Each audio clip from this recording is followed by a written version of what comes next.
What's up, everybody? Welcome to another edition of Thingamajigger Thursday here at Tusa Acres. In today's episode, I'm going to go over the mystery tool from last week, show you a mystery tool from next week. I got a couple wrenches, or pliers that I want to share with everybody, just unique, no mystery tool stuff. And then I'm going to share one of my favorite tools with you. Let's go. All right, so first up was this goofy looking thing, and this is just a rope tensioner, mostly used for things like clotheslines. I'll show you, I have a couple in my backyard. Here's a photo of that. And the way this works, you got these three locking balls in here that fall out of position. Okay, so it is a little bit tricky to get that first one, or to get it installed there, but you take your rope, jam it through there. Okay. Like that. Now you can pull it one way, and it cannot pull back through the other way. Yeah, that's it. Just a rope tensioner. So apparently this last week was pretty easy because pretty much everybody nailed this stuff right out of the gate first try. Leading us to the next one. These are dowel jigs. The way this works, these have counter-rotating shanks on each side. You take whatever you want to punch a dowel hole in, and it basically centers your workpiece, or centers the dowel hole in the workpiece perfectly every time. And it is adjustable, so you can back this nut off of here and change where this rotates at to make sure it's centered, but I'm going to call it centered for now. Once it's centered, it has these tool steel dowel holes, and you run your drill bit through it, and it leaves a perfect dowel hole wherever you need it. And the same thing with the older one. This is obviously a bit newer, but the old one works the same way. This is meant for a little bit thinner material, and it's not quite as adjustable as far as how many different holes you got, because this kit here has all of these extra inserts. But yeah, works the same way. Adjustable as well. You pop your screws loose. You can spin this to adjust where the center is going to be. And that's it. So nice work on that. Now, just because I've got a whole tub of tools sitting around and I kind of want to start cleaning them up, take a look at some of these old school tools here. This is some funky rendition of some locking pliers. Let's take a wrench here. You adjust it by the center piece here. And they are busted. The spring in here is not quite where it's supposed to be anymore, but they still function. Let's back it off a little bit more. So yeah, and they got a pretty good grip on them too. What's the brand on these? Made by BMC Manufacturing Corporation, number 7. It's kind of cute that they actually put a little line on here to show you the sizes. So those are nifty. I'm not going to be using those. I might throw those in a... Yeah, I'm going to do that. These are going to go into a giveaway pile, and I'll start doing that this week, and probably over the next 2 to 3 weeks we'll get more tools put in the giveaway pile. This is just some old school long reach dikes, nippers, side cuts, and they actually have hollow handles. I don't know who's the maker of this one, because up here is all solid, but the handle itself is not. But they did a nice job in closing it. It has a seam in here, but it is nice and smooth. Oh, Sargent. Wow. Okay. So those not familiar, Sargent is a mid-1900s made in USA tool company. These ones here, just some old wire cutters. Hand clipper. Is that the brand? I'm not even familiar with that brand. Oh, HKPs. HKP hand clip. Wow. Those are kind of cool. It says for soft wire only, for cutting wire soft rods. Barbed wire. Oh, it looks like fencing pliers almost. Huh, I'll be dang. That's pretty cool. Made in America. Made in US America. Huh. But yeah, just nifty stuff I figured I'd share with everybody. I don't think they're really worth a mystery tool episode. So, all right, so those ones are definitely going to go in the giveaway. All right, real quick, for those that haven't seen my blades here, these are the AVE knives, and I just got done cleaning them up. I got a whole video on them. But man, these things turned out gorgeous. They're both snap-off blade.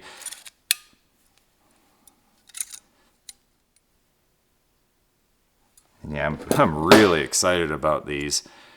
Full polish. I did a heat cycle on the outer scales of this one to get that straw color on there. And I modified the button. If you want to see how that works, you can check out that video. And this one, the little guy, I did the heat treat to, well, the oxidation, really. The middle layers here. See how it's kind of got that golden straw color to it? It's easier to see in contrast to the outer scale. And then I hit the buttons as well. Really, really cool. So you can check out those videos. All right, moving on to next week's mystery tools. So I got two of them here. Show you this one first.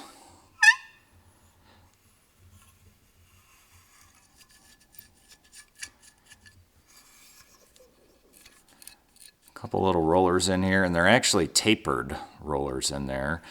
This is some sort of diamond grinding wheel, it looks like. That's the underside. If you know what that's for, go ahead and throw it down in the comments, or even if you just have a guess, throw that down in the comments. And then this bugger. What are these goofy looking things used for?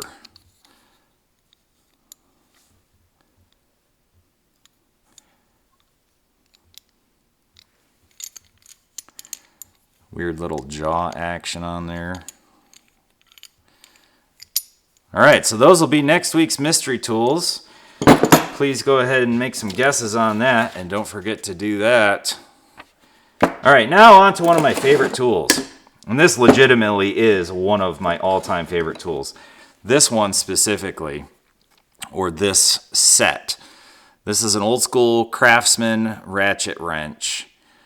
Made in USA. You can't even buy these anymore, unfortunately. So I'm actually pretty careful with these. I try not to use them when I know it's going to be too much. And I'll explain why this one specifically is my favorite. But just ratchet wrenches in general. So I've got, those three are all Craftsman, original, made in USA. Then these Huskies, these are more the spline drive, and they're okay. I don't use them a lot. They're actually, I keep them over in a separate part of the barn as a just in case I need some in that area.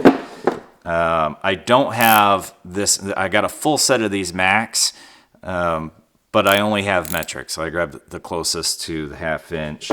And then this gear wrench, and gear wrench has gotten very, very popular. And as a matter of fact, I keep seeing these, 22-piece sets or whatever on the sale rack or end cap at my tractor store and Home Depot, and I even saw them today for almost half off at Ace Hardware, and they're nice. Everybody likes them, but if I get another set, it's going to be full flex head with a reverse switch.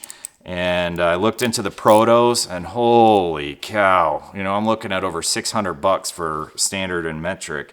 These stubbies, I really, really like these. I literally have used these a lot more than I thought I would, especially like underneath of a transmission, trying to get up with those top ones there. I can turn it sideways like this and get little cranks on it. It's super, super handy. So those are handy. These ones I've used the same way, where you can offset the head, lock it in, and then get up around the transmission, and so they're really, really nice. But let me explain why this original Craftsman set is my favorite.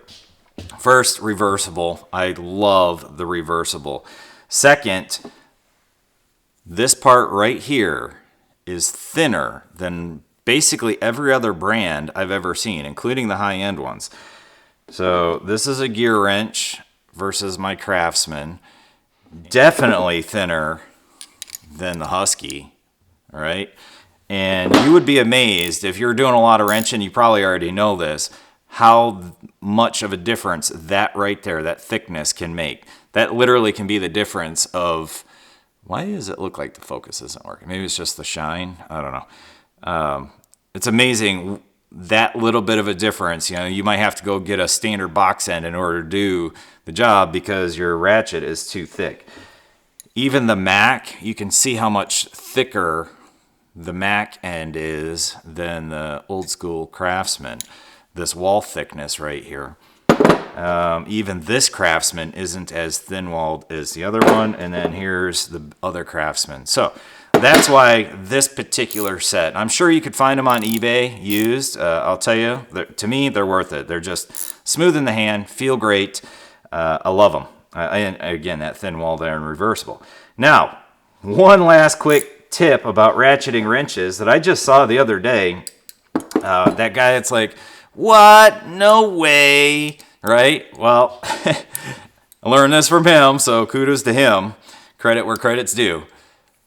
The angle of the open end is the direction of the box end. All right? So if it's pointing that way, like this one is, it spins that way. And they're all that way. Every one of these is that way.